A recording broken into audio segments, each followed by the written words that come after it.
Good day, everybody. This is the part of the Wyckoff starter series, and we're doing a pack of 6 starter series, and this one will be on the process of absorption in the market. Before we get to that, let's do the disclaimer that we have to do. The substantial risk of loss in trading commodities, futures, and options. Past forms are indicative of future results. The advanced procedures of those who carry full LTG LLC are not to be taken as recommendation to buy or sell commodities, future options for educational purposes based upon the teachings of Richard D. Wyckoff. And one of the processes that we deemed very, very important in Wyckoff is the absorption process, in which allows the market to go higher as the background has become bullish or the trends has become bullish.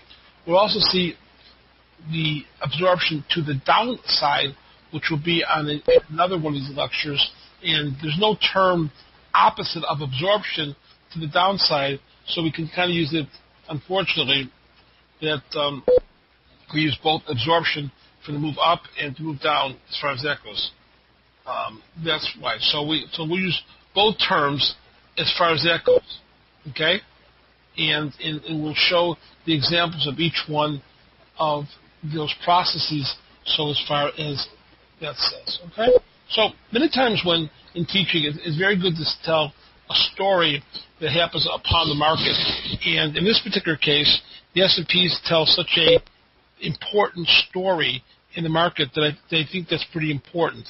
And because we know that the S&Ps have been in an uptrend literally for the last, since 2009.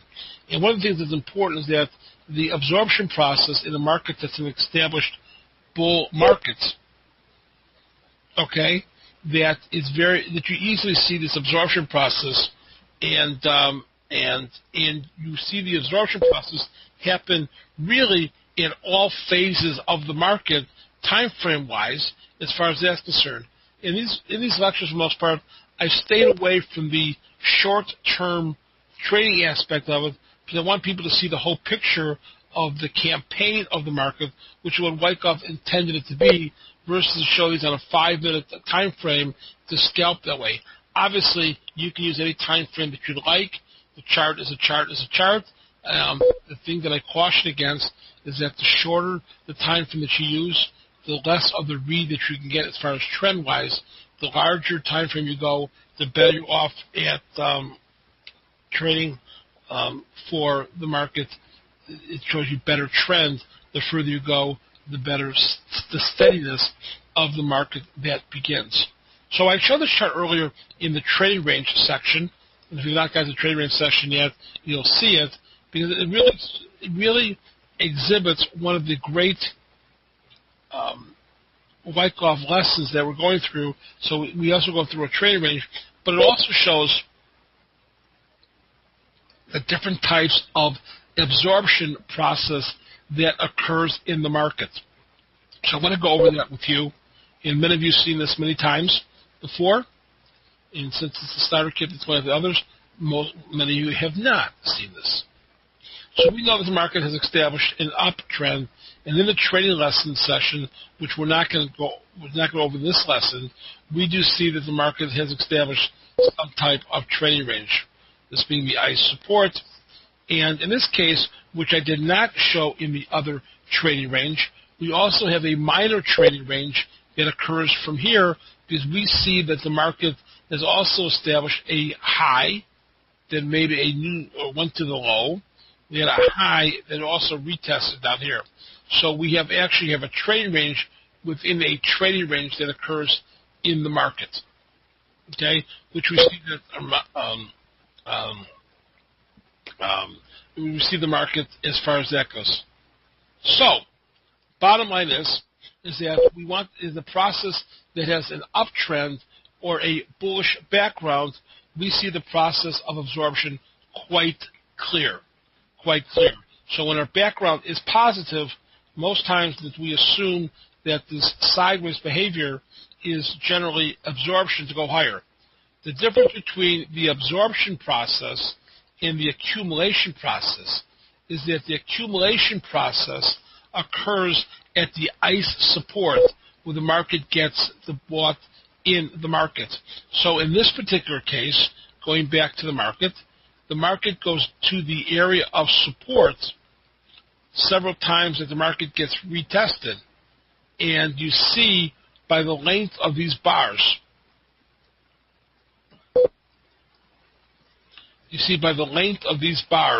that the market has a pretty good response off of those length of those bars. That tells us that the composite operator was buying the market as far as the areas of support. The CM was buying the market because we see that the market had a very strong close of those markets.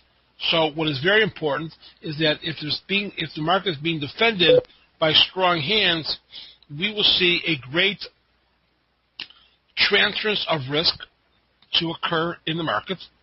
We can see a great transfer of risk that will occur in the market. And we will see the market react fairly strongly.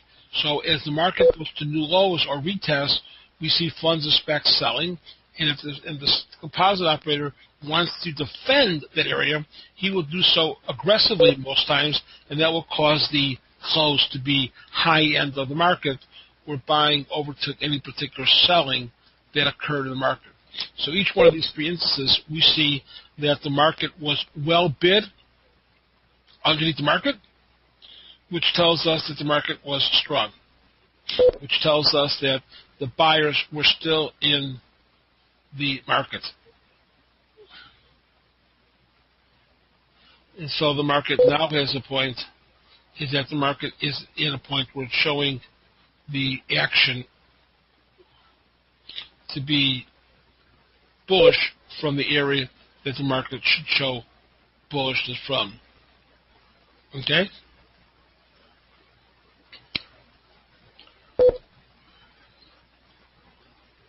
So that's very important. Okay?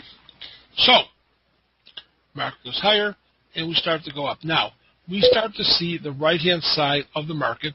Remember, we established in the trading range that this becomes the left-hand side. Okay, we're not going to go into that at this point, but we can see the left-hand side of the market, the middle, and then the right-hand side, and we can see the market going higher. We now see a market that's very important as part of the absorption process. We get a market that has actually a market that goes up to the highs and has a market that has slightly increased volume from the day before, but the market volume was relative to the area that the market is trading in. And it's very important that we deal with volume that's relative to the trading area that we're in. So this volume, even though it was higher than the day before, does not stand out like a sore thumb. The volume does not stand out to a sore thumb. Okay?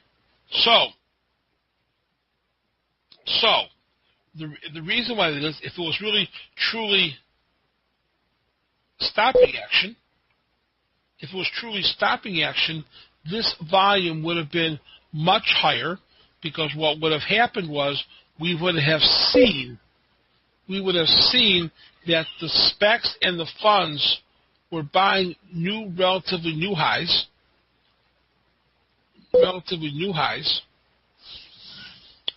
and that would have been stopping action, stopping dead in its tracks. That this composite operator would have sold to the specs and funds, provided the liquidity for them to buy so the CM could sell into them.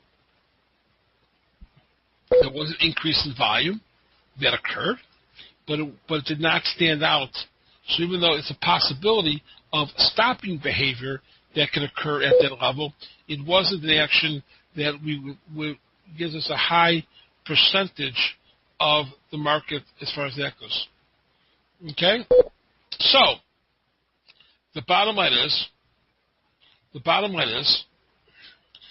that this market was not really stopping action, but had a mid-range close, partly shortening of the thrust from the day before action.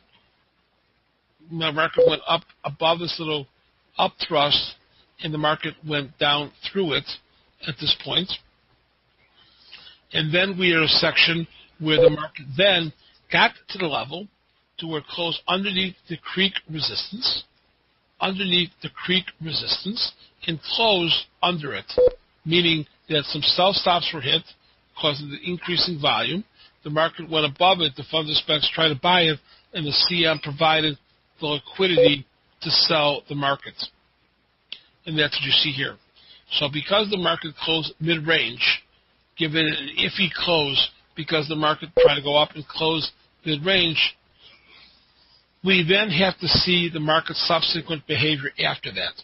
Well, we see the market, if this market was bearish, stopping action, we would see a wide bar down to the downside with volume indicating supply after the potential stopping action.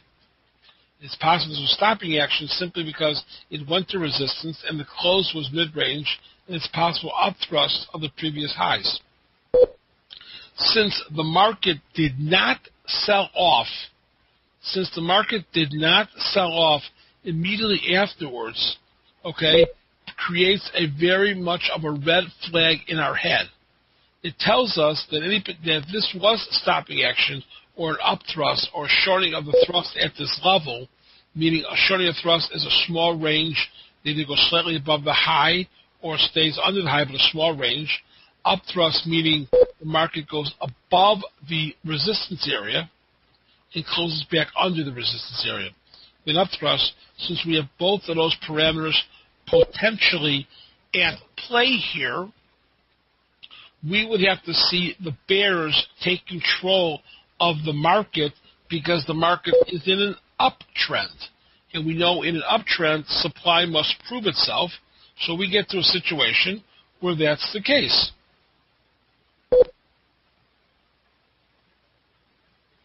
Okay? So, the market then has a situation where the bears have the opportunity to prove the shortening of thrust and the upthrust by showing a supply bar. And as we know, that a supply bar will look like a wide range bar with high volume, whereas a selling bar will look like this. Okay? So we see that the market does not have supply in the next market. How do we see that? Well, the fact that the market gapped lower on the next day, and the market did not increase in volume. So the range of the day and the volume of the day was the opposite of what the bears would have wanted. The bears would have wanted a wide range bar with a large volume bar and with large range in the bar. If that did not occur, the supply would not have entered the market, and the market would have been going higher to the market. So, if that's the case and sellers do not come in and the buyers are there, then we undergo the process of the absorption phase, which we're going to discuss here today. So, lack of selling created a mid-range close of the bar, but not of the whole range. And I'll explain in a minute that the market went higher. So I mentioned about the range-wise. In Wyckoff, when we see gaps, we could basically draw our charts in like this, as if it traded. And that is called, when we take the gap as part of that range, that is called the average true range of the market.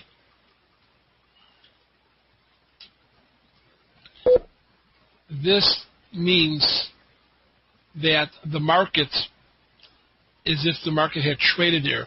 We take the gaps as some type of possible strength or some possible weakness, and we look at that as if the market traded that gap when we draw our particular line and drawing it. We don't draw the line in, but we know that that's the case as far as that's concerned. We don't draw this line in physically per se, but we know that the little gap that we have is if the market had actually traded there. Let me clear up one small misconception that people think about gaps being filled. To Wyckoff, there is really no such thing as a gap must be filled. Gaps are generally seen as maybe demand or supply from an area-wise, but gaps do not have to get filled. It's a phenomenon that people think happens. It happens enough that people believe it, and most times probably they do get filled, but I'm sure there's gaps from the 1930s in some stocks that have never filled those gaps, so they're waiting around 80 years for that to happen. So for the most part, gaps do not have to get filled to the students of Wyckoff. There may be some systems that won't trigger something until a gap gets filled. I don't know. But all I know is that the market does not have to fill a gap in Wyckoff. And it's seen as that gap is at the average true range that occurs in the market. That's very, very critical. Very, very critical. So we do not see that supply volume come in. We do not see that supply volume come in. So what do we actually see? We see the next bar take advantage of the lack of supply the lack of supply in the market. So the market then gets to the point where it has a fairly strong rally up the next day. Okay, very strong. You can say, well, Gary, the volume is not a demand rally bar, right? It's not high volume. It's relatively equal. Again, in an app market, we said this many times in these trading sequence, trading webinar things, that a market does not have to be at a point where it has to show really true demand in the market that's an uptrend.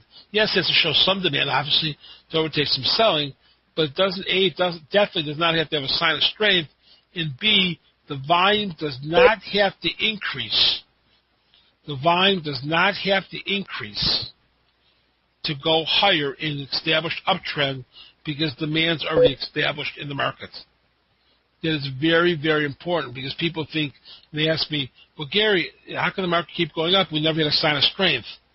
Well, we don't need a sign of strength because we probably had it a long time ago, but an established uptrend, to make new highs, you do not have to see a sign of strength. Conversely, in a market that is bullish, to turn downtrend, you must have a sign of weakness, and vice versa, an uptrend versus a downtrend. But in an uptrend, you do not have to be at a point in an uptrend where you need a sign of strength to continue higher. In fact, many times when we have a vertical absorption, which is going to show on this chart as well, you will see volume decrease as the market goes up vertically into the process of the market. So, this high-end close that occurs after the bears fail to take advantage of that indicates that the buyers are still present because the market closed higher and closed at the high-end close. Not all closes are very, very important. Okay, in this particular case, had this market closed on its highs or on its lows, the same result would have been because of the light volume. So that really doesn't make that big of a difference. So most times closes do not make a big difference, especially in the thing with 24-hour trading. A market can close on its highs in America, and at 3:15 when the market closes, the S&P futures, and then when Asia comes on, there could be some negative news in the market, so that high-end close in the markets in the United States, high-end close, and because it's bullish news and everything else the day before, turns into some type of negative event several hours later, in which the market reacts to the behavior that happens right then. So I would not put a lot of credence in closes many times. There are many times where closes are very important, like in the spring in the upthrust position. But for the most part, closes, unless they're in certain areas and criteria, do not make necessarily a tremendous difference in the market, especially because of 24 hours to 7. When I traded on the trading floor, and the markets were basically closed at night, there was a lot of credence there because people looked at their chart and they would see a high-end close. The market would not trade the next morning, and they would take it and they would buy the market because the close was so strong. So that was different because the market was closed. Today, since you have 24/7 news cycles today, and markets around the world, international markets, are so actively in the game that what was bullish an hour ago can be bearish today, later on down the road. So, news may react 15, 20 minutes to news to the downside, but then the market goes back, goes on its lows, and the market goes higher because then it reestablishes back up into the trend as far as that's concerned. So, the bottom line is that we see the market gets to the point to where we don't have the supply coming to the market. We do have a high-end close, and the market now is against this previous high area, or this previous resistance area of the market, and we see exactly what the market does. So the next bar, we go above the market, and again, we close on the high of the market. Okay? Now, one of the things we talked about earlier of how the accumulation process happens, or how the CM accumulates a position, they accumulate the position by buying the market lower and providing support for the market. So we had talked earlier in this webinar about the market being lower and the CM buying those little low-end tails of the market, because that's how the accumulation process works. The market ends up buying the market on the retest lower for the day, establishing that they're buying value when nobody wants the shares, the stock, or the commodity. They're willing to buy the market lower because they're able to accumulate the shares that are being sold to them. And they can buy them at any price they want because the market gets to the point to where the market breaks and where the market gets to the point where they defend it. And that's where the transfer risk again occurs between bulls and bears. The people trying to push the market lower and the CM defending that area of support in the market. So we see the buying of the break at ICE as part of the accumulation process, or buying these little buying tails. As the market goes lower, they buy these little buying tails. Let's say in here, these the market. At that point, these little buying tails that occur. Market dips lower and it goes higher. It's a little buying tail that occurs into the market, and that is a form of accumulation of the market being bought at lower levels. It's also part of the absorption process when the market goes higher and closes higher because it's trying to absorb any of the selling that occurs. So in this case, the absorption process is the whole bar necessarily. The accumulation process when the market dips down there, but the absorption process is how it's absorbing the overhead supply, buying the supply or buying the selling, so the market can work itself higher.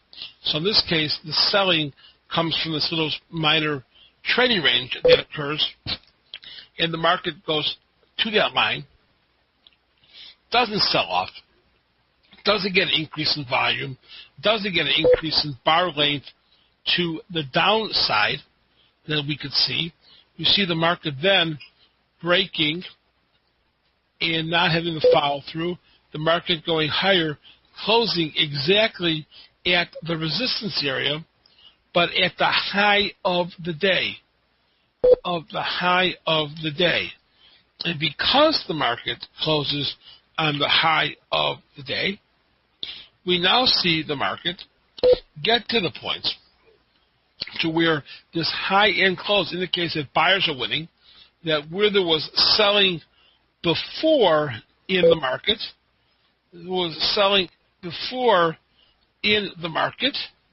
we now see the market closing on its highs with no selling that's occurring where the selling occurred before, and that's a sign in which the buyers are overcoming the sellers, which is part of the absorption process.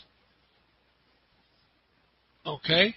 So, the point of the market is it goes higher, then the market tries to get probably some sellers to come in on the market. The market opens up right here with this last little niche, tries to go lower. The market is immediately bought, the market is immediately bought in the market. The market gets immediately bought in the market. Again, lower gets bought, the accumulation being bought. And I know you just prepares ice, but when I mean of accumulation, buying of the break in this particular case. Okay? They're buying the market. It's part of the whole absorption process, but it's accumulating at lower levels to get long on the break. They're defending the support. Now, I know we talk about the CM only buys the ICE support here, but it also does intraday as well, too, to provide the liquidity as far as that goes. Okay? Very, very, very, very, very, very important. Okay? So, yes, they accumulate a long-term position at the ICE support, but they also do the absorption process and well as accumulation when the market does tend to break lower as far as that's concerned. Okay? So, market then breaks. Market gets to the point to where the behavior happens to be the market to where breaks and goes higher and closes the highs. Market goes higher. So what's it absorbing? It's absorbing any of the selling that has occurred previously. All that selling that occurred previously, that market now is trying to hold off and try to buy it here. So they're selling, selling, and selling. The market is trying to get above that resistance selling area to go higher. It's absorbing that selling higher. The high-end closes tell you that the market is, the bulls are winning the battle, and that the market is at a point to where the buyers are outpacing the sellers, and they're buying the breaks, indicating that the market, the CM, is buying value. At the end of the day, any of the funds, the specs that may have sold the market now comes in and buys as well too, because they don't want to be caught short in the market. And so the market is a very healthy market. Buying it. Continue making higher highs and higher lows. Market's going higher highs and higher lows, which establishes more of the uptrend and the ease of movement. When you have higher highs, higher lows, we establish the uptrend that has occurred in the market. And that's what we obviously see here. Market goes higher, goes above this creek area. This is a new high for the contract, and the market goes higher. Then, subsequently, if this would be the area where the market would upthrust, right? A retest of previous high, but only if it encounters supply. Well, we would not expect the market to counter supply in a market that gets to the point to where we see the market retesting the particular high without any sell-off, indicating, again, the market's absorbing any selling that occurred.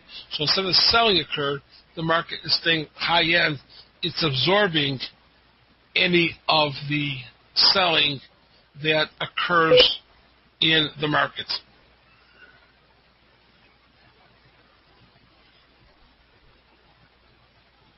Okay? Any of the selling that occurs in the market. Not an upthrust, market holds. Now, one of the things that we have to be very, very conscientious of, and it's nothing is foolproof as far as that goes, but what is very important in the absorption process, in this case, are the closes. And the thing is that what happens is that many times when the closes are mid-range to low mid-range, that indicates the market has to be at a point where the market's mid-range, high mid-range, as far as that goes. So what happens is that the market gets to the point to where these mid-range, high mid-range closures generally gives us a better clue of absorption than not of the absorption process that occurs. Okay? So in other words, this market leaves the range, the high-end closes, high-end closes, high-end closes is very, very important, but not foolproof that the market's going under absorption. If we will see the market closes, the market has to go and closes low end, then the market may show a lack of demand and have to go lower first before it goes higher. I think, so that's very, very important. That is very, very important. So again, it's not most foolproof that happens, but we like to see the market establish some type of mid-range to high mid-range closes to show absorption, and usually that absorption process will happen after some demand bars. So in other words, we almost like you read in the technical books, you'll see the market being strong, and you'll see the market basically hold up the gains, and then we go higher. Okay? So that is very, very critical. The market maintains the gains of the background of being bullish or of the trend being bullish, and that's very, very, very, very important. Very, very, very important. And so we see that, and what happens is during the absorption process, we have something called clustered closes that occurs right here. We have clustered closes that occur right there. And those clustered closes tell us that the market's in balance and that a pending move is going to occur very shortly. But we also see that the market is somewhat also very stagnant because the market's not really doing anything, not moving away from that particular area. So many times you will see when the market almost has to kickstart the move back up, and we see a quick jab of the market, this previous lows, quick jab of the market to close higher. Okay? This is what we consider the market in the springboard position, just like the season. The springboard position.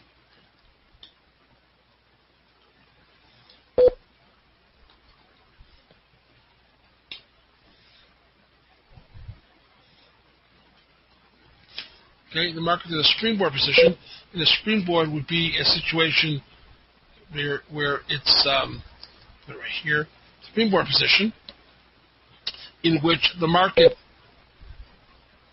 has a little of a spring, right, almost like a lever type of thing.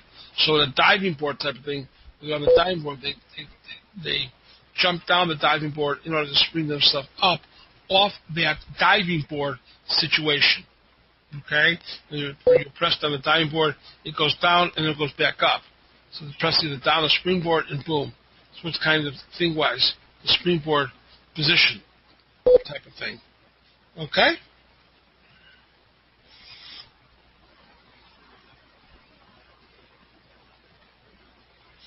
So the market, so that is a very, very good part, a good area to put the trade on. Many times, if the market does not have a very wide spring, and the spring maybe occurs only up close up here, the springboard, you could purchase this close here with the stop under here if it's not too far away from the danger area.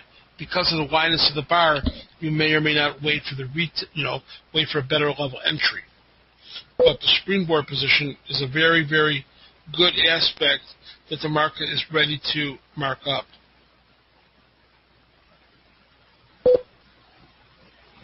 So that's very, very important. So it's one of my favorite types of putting a market on in an established uptrend in the background being bullish is to buy this little spring.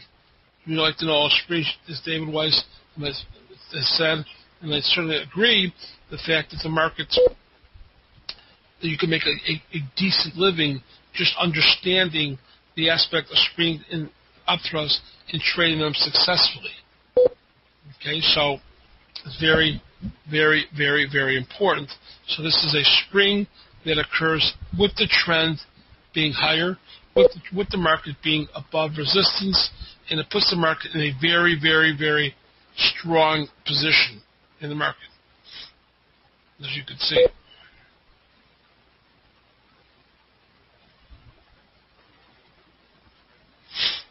As far as that's concerned. Okay. So the market moves up, a very, very good close, and the market has increasing volume on the rally, indicating that the market is actually got bought when the market tried to form that spring, because what happens is the reason why the volume increased is because all the sell stops that were under this previous lows get wiped out, and the funds and the specs, they sell the market.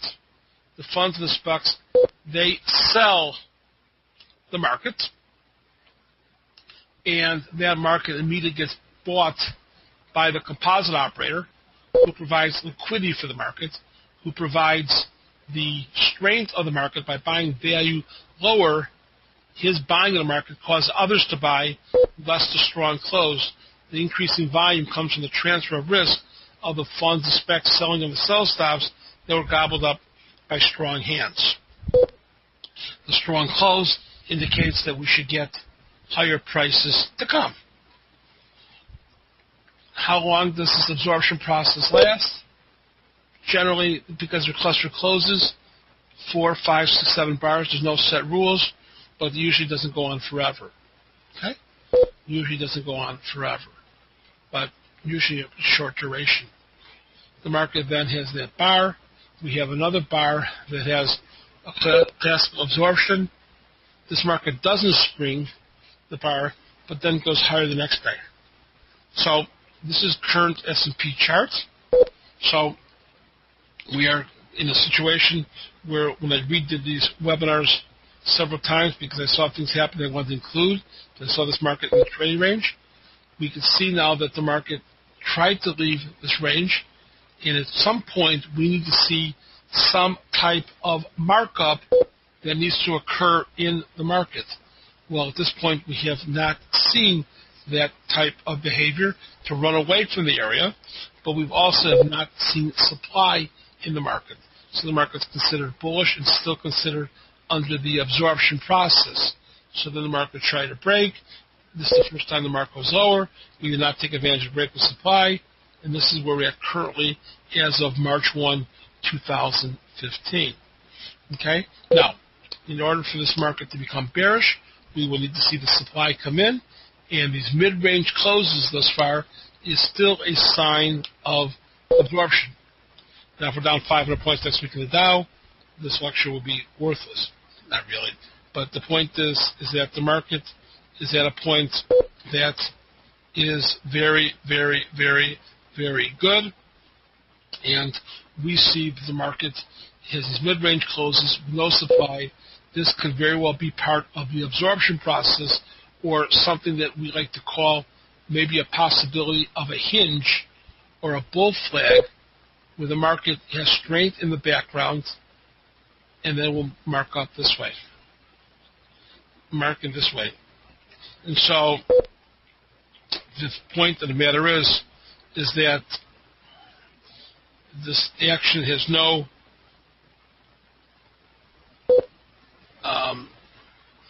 the situation is in a situation where the market is at a point to where the market has cluster closes, market has no supply, and the market then has a situation where there's no supply that's occurring in the markets, and the market still, with no supply, mid-range closes, tells you the market still overall is being at a point to see the market should resolve itself, if bullish, with some type of demand rally at the end of this situation like this. Okay? If not, the market may come back down and retest support. But since there's no supply and the closes are basically mid-range, this still indicates that the market is most likely undergoing a undergoing a situation of accumulation and absorption. Accumulation and absorption that occurs in the market, and the market should get some type of resolve itself to the upside. Okay, but this looks like absorption until the market actually does what? Until the market actually shows supply in the market. Shows supply in the market.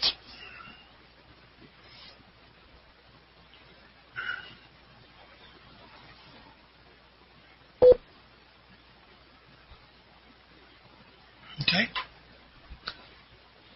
So no supply, the market will continue to go higher.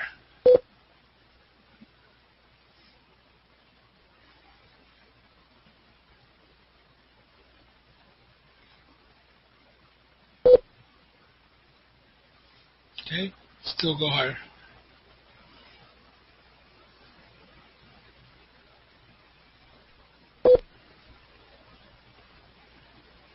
Okay, so that is a great lesson, current lesson in this particular market. Let's go to another example of the absorption process, and we can see the market at a point. We can see this generally in the bond market that occurred before this run-up that we've seen, type of market that we've seen this as well.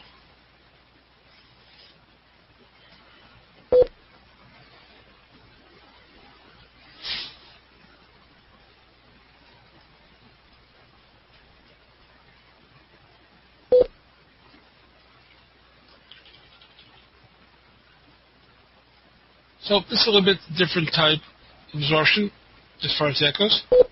And the thing of the market is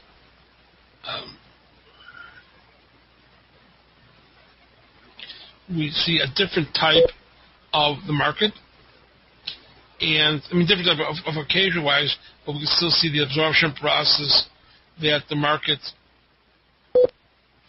gets to the point to where you see absorption and we see the market establishing some type of up move. So we'll go through this as a story as well too, and you'll be able to see some type of absorption process that occurs.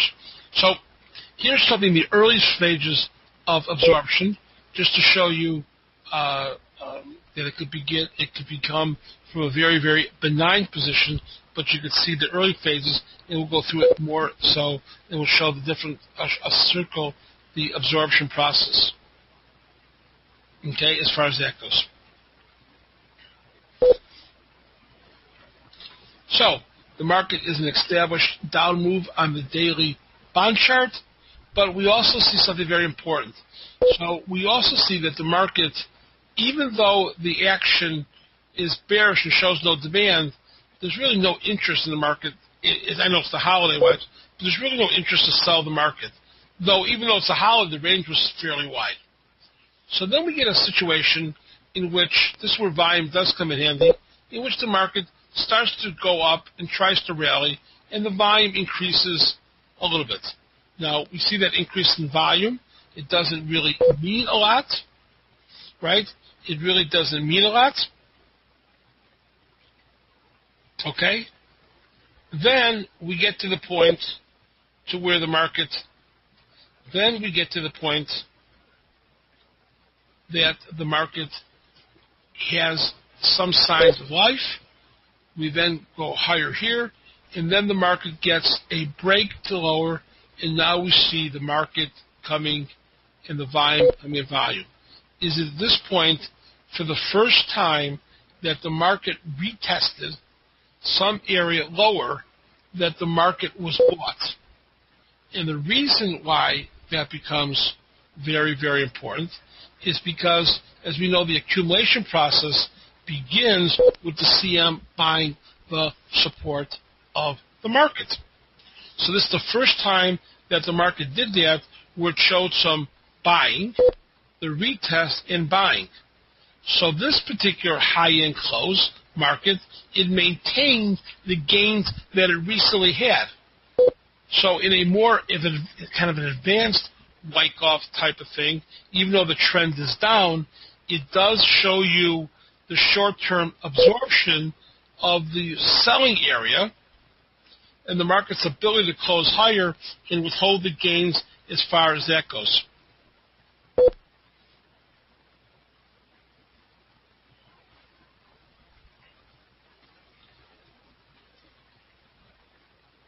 Okay?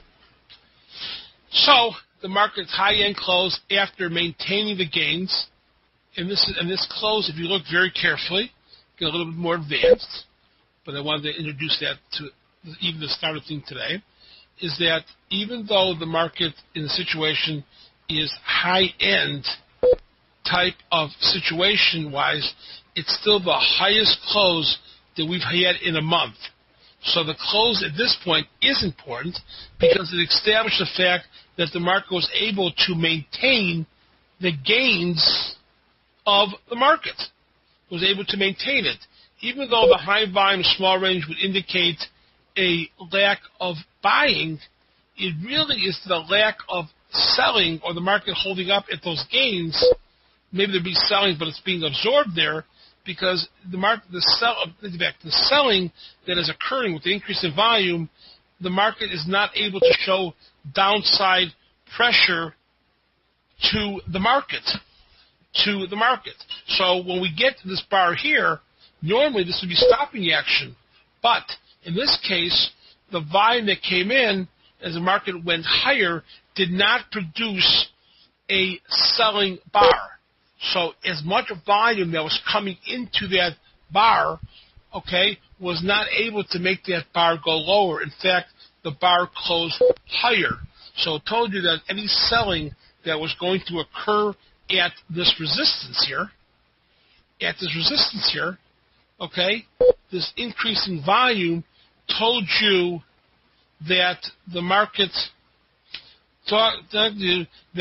was able to maintain the gains with increase in volume. Okay, and that's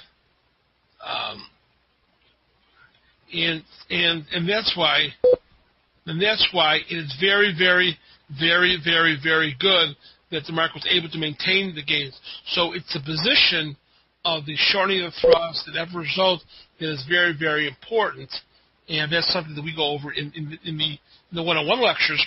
But for our starter series, the fact that the market was able to maintain the gains with the increase in volume in the area where the market gets to the point to where the market held the gains with increasing volume at resistance shows you the market's strength.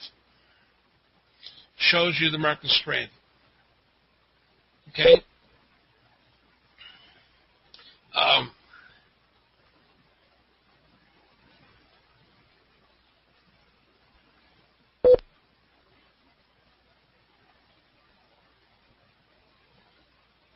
So that's why it's very, very, very, very important that you see where the stopping action, where the volume becomes.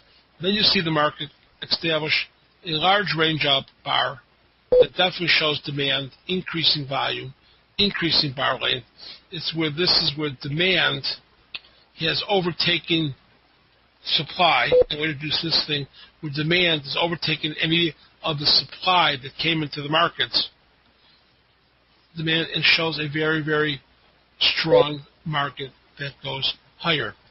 Now, we also see as part of our absorption process some type of hinge or springboard that occurs, okay, and that the market then gets to the point where we see market form, market here, market here, market here.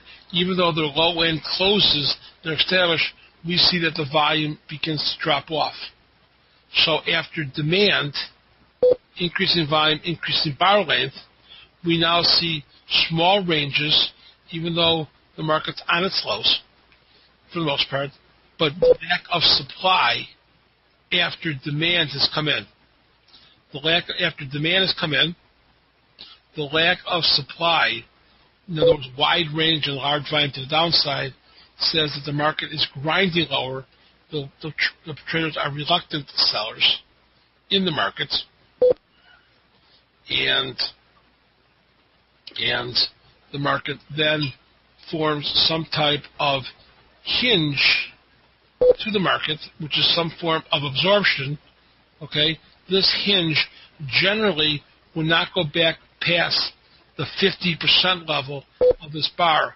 Wyckoff used 50% back as a guide, not as an absolute, to see what happens. So this market that pulls back on very, very small, lighter volume, indicating lack of supply, the close aren't that important.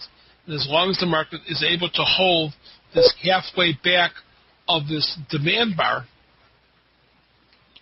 the market will maintain the integrity of this jump over the creek bar, or this, not jump over the creek, but of this demand bar that occurred.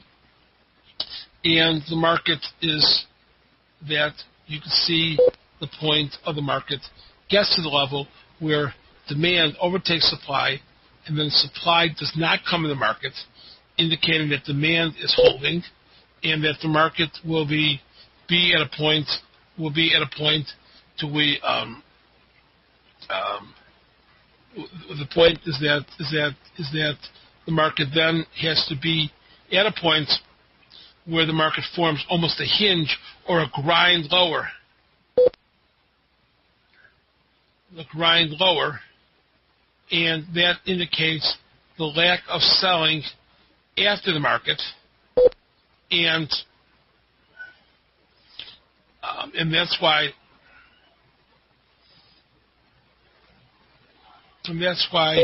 it is very, very, very, very important that the market gets to the point to where you see at the end of the day, the halfway back, 50% track, that we see some type of demand. We like to see the market only retrace about a third, if we can, the less retracement-wise, as far as that goes.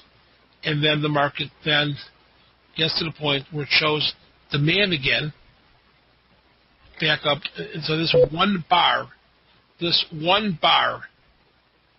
takes out the 1, 2, 3 bars of the break. So we see the market, one bar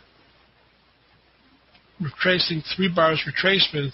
That shows strength in the overall market, and the market leads to an area of sideways behavior, and now the market now attacks this particular area right here, because this was the bar that caused the reaction to stop to the upside, and now we see a market that basically has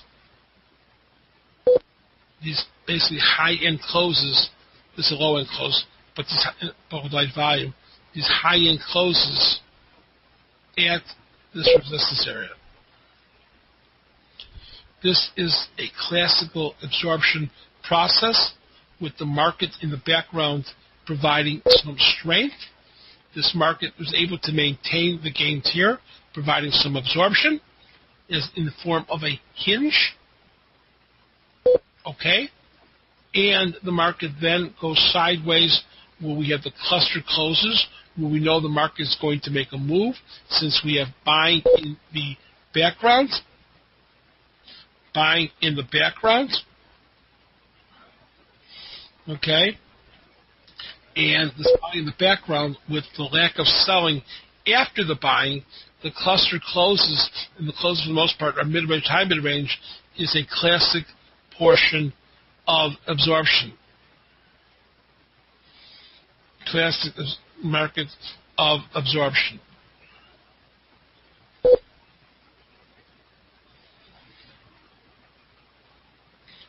Then the market establishes another rally out of here, so builds a powder keg, and the market then apparently and then the market explodes higher. So we see a couple of things that are very, very important. You see the market up bars are now greater than these down bars.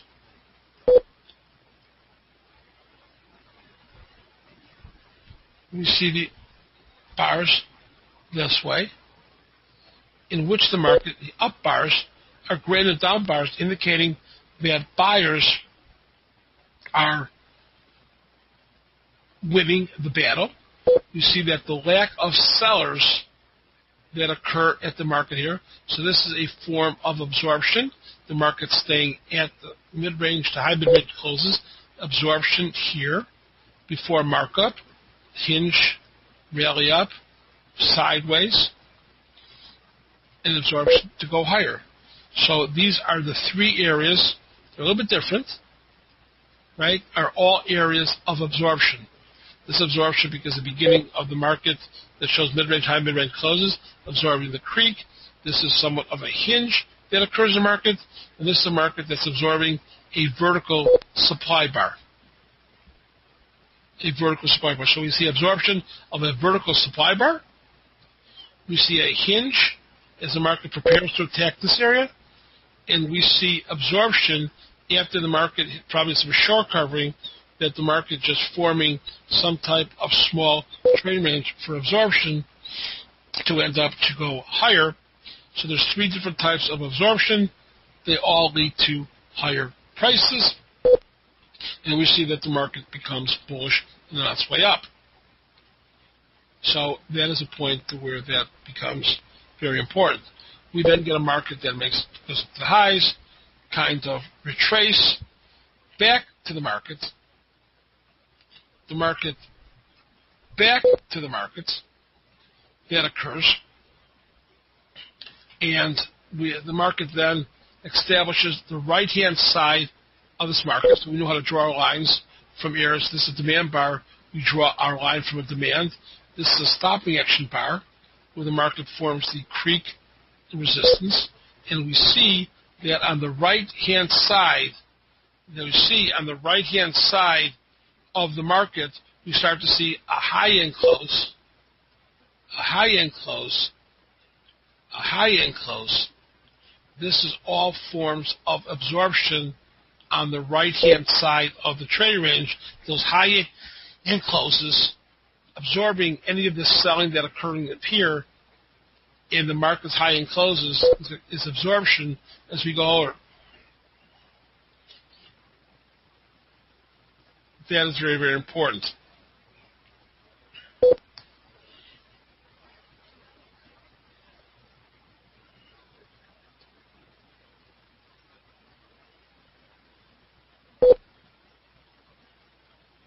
Okay? That is very, very important.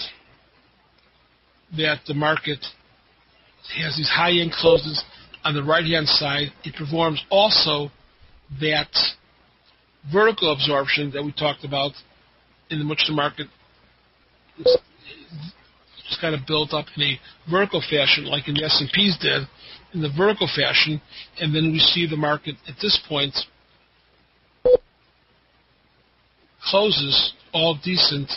It's kind of a vertical absorption as the market's absorbing any of this selling that occurred right here, and this is typically an absorption type of market, which led the markup, which again, we retest down to here. But this absorption also occurs many times on the right-hand side of the market as the market's about to leave the trade range.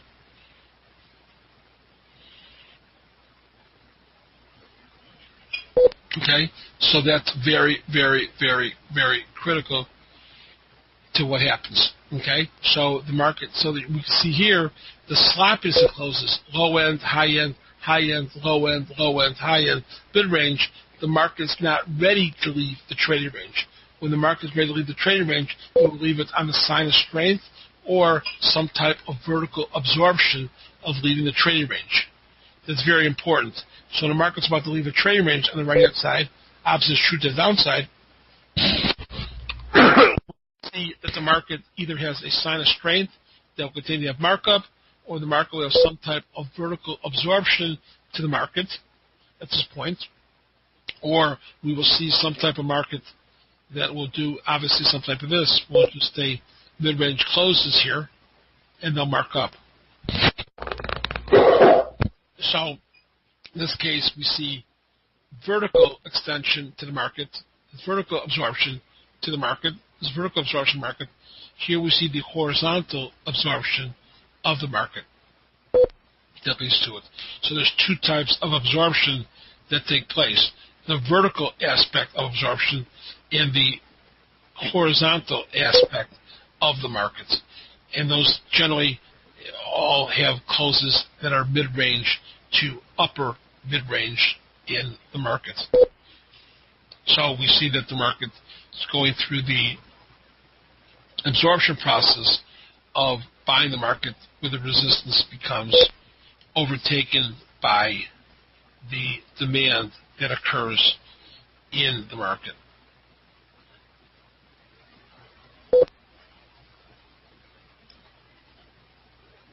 So that's very, very important that we see the closes do, for the most part, as I said, macro.